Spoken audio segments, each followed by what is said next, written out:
చెంచు గిరిజనుల పట్ల హౌసింగ్ అధికారులు నిర్లక్ష్యం వహించరాదని, ఇళ్ల నిర్మాణ బిల్లులను వెంటనే మంజూరు చేయాలని జీపీఎస్ నేతలు రాష్ట్ర అధ్యక్షుడు రాజు నాయక్, రాష్ట్ర కార్యదర్శి రవి నాయక్, మాజీ జెడ్పీటీసీ సభ్యురాలు నారాయణమ్మ, నాగశేషులు కోరారు.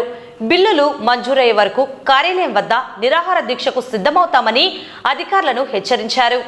జిల్లా పాండ్య మండలం ఉన్నటువంటి చెంచు కాలనీలో దాదాపు 170 మంది ఇళ్ల నిర్మాణాలకు మంజూరు చేసుకుంటే 80 దాకా 80 మంది గిరిజనులు ఇల్లు కట్టుకుంటా ఉన్నారు. కనీసం వాళ్ళు ఇప్పుడే దాదాపు ఇంకా అక్కడ మారుమూల ప్రాంతంలో నివసిస్తూ అభివృద్ధికి ఆమడ దూరంలో నివసిస్తున్నటువంటి ఆకలితో అలమటిస్తున్నటువంటి గిరిజనుల పైన ప్రేమ చూపకపోగా వాళ్ళు కట్టుకున్నటువంటి జన్మన్ పిఎం కింద మంజూరైనటువంటి బిల్లును కూడా ఇవాళ మంజూరు చేయకపోవడం అనేది చాలా దుర్మార్గమైన చర్య ఇది.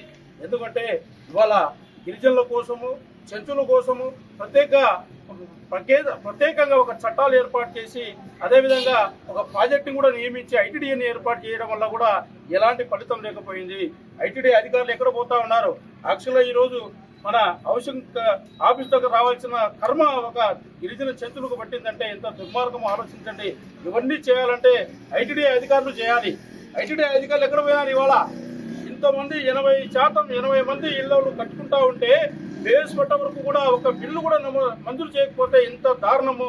కనీసం తినే తిండి కూడా లేకపోవడంలో ఇవాళ గిరిజనులు నివసిస్తుంటే వాళ్ళు చేతుల నుంచి కట్టుకుంటా వాళ్ళు సొంతంగా కట్టుకోవాల్సిన పరిస్థితి వాళ్ళు ఎక్కడి నుంచి వస్తుంది? వాళ్ళ ఐటీడీ ప్రాజెక్టు వాళ్ళు, ఐటీడీ అధికారులు సొంతంగా వాళ్ళే వచ్చి వాళ్ళే ఫిలప్ చేసి వాళ్ళే అధికారుల చుట్టూ తిరిగి బిల్లు మంజూరు చేయాలి. ఇలాంటి దుర్మార్గమైనటువంటి వాళ్ళు మనం నివసిస్తున్నామా అని చెప్పేసి వాళ్ళని గట్టిగా ప్రశ్నిస్తా ఉన్నాను. విత్తిను 15 రోజుల్లోపు వాళ్ళకు బిల్లులు చెల్లించకపోతే పెద్ద ఎత్తున పెద్ద ఆందోళన చేపట్టాల్సి వస్తుంది. అదేవిధంగా ఈ విషయాన్ని కూడా స్టేట్ ఎస్టీ కమిషన్ చైర్మన్ గారి దృష్టికి వెళ్తాము. చైర్మన్ గారు కూడా గవర్నమెంట్ షెడ్యూల్ ప్రకారం ఖచ్చితంగా చైర్మన్ గారిని రప్పించి వాళ్ళు బిల్లులు పడేంత వరకు కూడా పోరాటం చేస్తామని ఇవాళ నేను ప్రభుత్వాన్ని కోరుతా ఉన్నాను. మాది పాణ్యం చెంచు కాలనీ. మాకు 10 సంవత్సరం కిందట మాకు 2023లో 170 ఇండ్లు శాంక్షన్ అయినాయి సార్.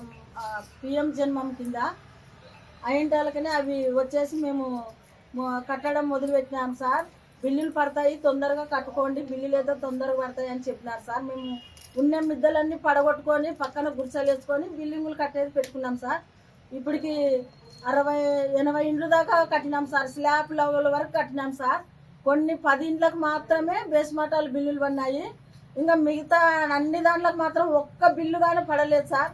ఇప్పటికి సంవత్సరం అవుతుంది సార్. మాకు ఈ విధంగా కట్టినాం సార్. ఈ విధంగా కట్టినా కానీ ఒక బిల్లు కానీ పడలేదు. సంవత్సరం అవుతుంది సార్ మాకు బిల్లులు పడక. మేము ఇంకా కొట్టాలలో ఉన్నాం సార్. మేము అవి వంట చేసుకొని బియ్యము అవన్నీ పెట్టుకొని ఆ కొట్టాలలోనే ఉంటాం సార్. దానికి వాకిలు గీకిలు ఏం లేవు సార్. మేము పని పోతే తినాలా లేకుంటే లేదు. పనికి పోతాము, ఆ కొట్టలలో పందులు కుక్కలు పడి మా బియ్యము ఆ వంట అవన్నీ నాశనం చేసిపోతున్నాయి సార్. కాబట్టి మీరు ఇది అంతా పై దృష్టికి తీసుకుపోయి మాకు న్యాయం చేస్తారని కోరుకుంటున్నాను.